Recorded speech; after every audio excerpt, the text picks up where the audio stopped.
لا إله إلا الله لا إله إلا الله لا. Assalamualaikum warahmatullahi wabarakatuh.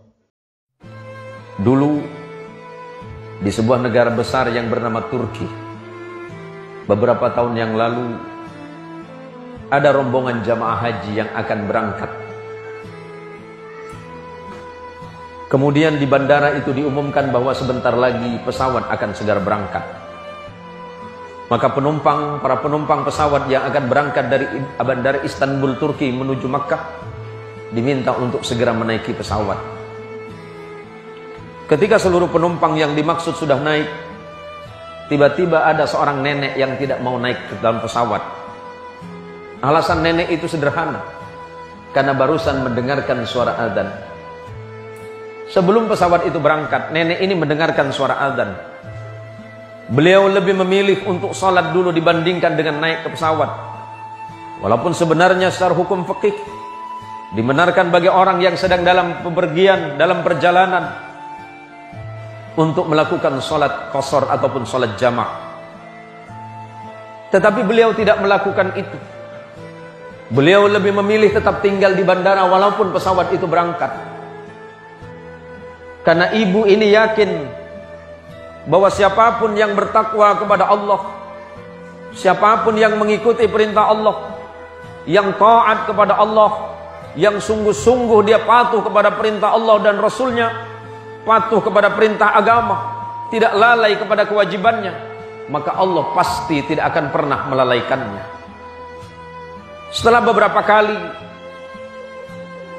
di bandara diumumkan memanggil kembali ibu yang dimaksud, tapi ternyata ibu ini tidak bergeming. Ibu ini tetap melaksanakan sholat asar di bandara Istanbul, Turki. Di dalam sholatnya dia tidak mengingat apapun, dia tidak mengingat penerbangannya, dia tidak mengingat tujuannya haji. Dia hanya ingat satu, bahwa aku ini adalah hamba Allah. Apakah dalam perjalanan aku masih hidup? Jangan-jangan dalam perjalanan aku tidak diberikan kesempatan oleh Allah untuk melaksanakan sholat. Maka lebih baik aku sholat. Berapa lama waktu aku sholat? Paling lama waktu aku sholat hanya antara 5 dan 10 menit. Maka karena keikhlasan ibu ini, dia tetap sholat. Dia patuh kepada perintah Allah. Dia lebih memilih ditinggalkan pesawat yang berangkat ke tanah suci Makkah dibandingkan dengan meninggalkan sholatnya. Setelah 1 jam berlalu, ibu ini tetap berada di tempatnya.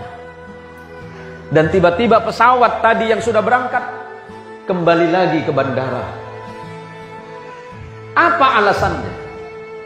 Pesawat yang sudah berangkat 1 jam dari bandara Istanbul, Turki kembali lagi. Apa alasannya? Ternyata pilot memerintahkan pesawat ini kembali lagi ke bandara Istanbul, tidak melanjutkan perjalanannya ke bandara King Abdul Aziz Jeddah. Alasannya satu, karena ada seekor burung pipit yang memasuki mesin pesawat.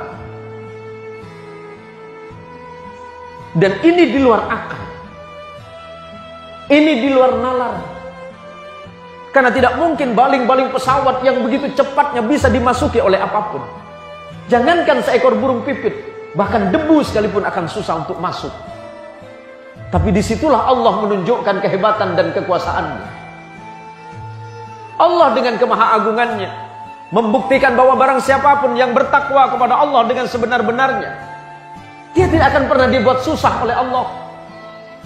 Dia tidak akan dibuat gelisah oleh Allah. Seperti apapun keadaannya, dia akan selalu yakin dan yakin bahwa Allah selalu bersamanya. Apakah hanya karena persoalan duniawi yang sedikit ini membuat kita lalai dan lupa kepada Allah? Harta duniawi ini pada akhirnya semuanya akan ditinggalkan oleh kita.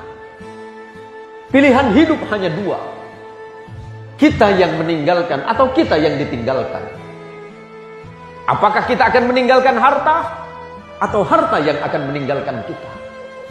Jangan karena persoalan duniawi yang sangat murah menyebabkan kita lupa kepada nikmat Allah yang sebenarnya, yakni nikmat penghambaan kepada Allah Subhanahu wa taala, Dan yang paling penting, jangan lupa kewajiban kita kepada Allah Subhanahu wa taala, yakni sujud dalam sholat kita.